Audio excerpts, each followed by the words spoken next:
आहे कुठं तुझा भगवंत? आज मी सुद्धा बघतो, मी श्रेष्ठ का तुझा विष्णू श्रेष्ठ? हा, माझ्यात जास्त ताकद आहे का तुझ्या विष्णूमध्ये जास्त ताकद आहे? आज मी सुद्धा बघतो असं म्हणून विचारायला लागला. हा प्रल्हादाने सांगितलं, हा सर्वत्र हा माझा भगवंत बसलेला आहे, या चराचरामध्ये त्याचीच सत्ता आहे असं म्हटल्याबरोबर हा हिरण्यकशिपू एक समोर एक मोठा खांब होता आणि या खांबाला बघून म्हणाला, या खांबामध्ये तुझा भगवंत आहे का?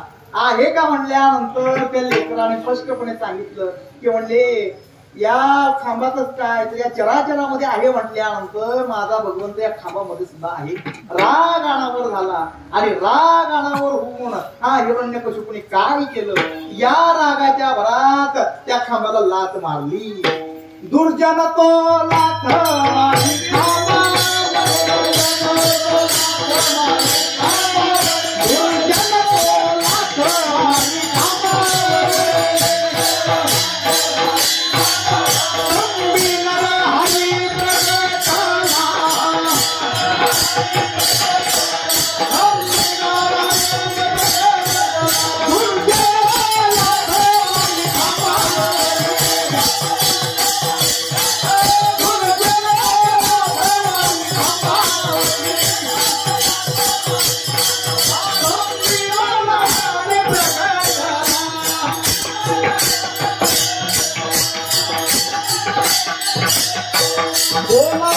पुंडलिक वरदा विठ्ठल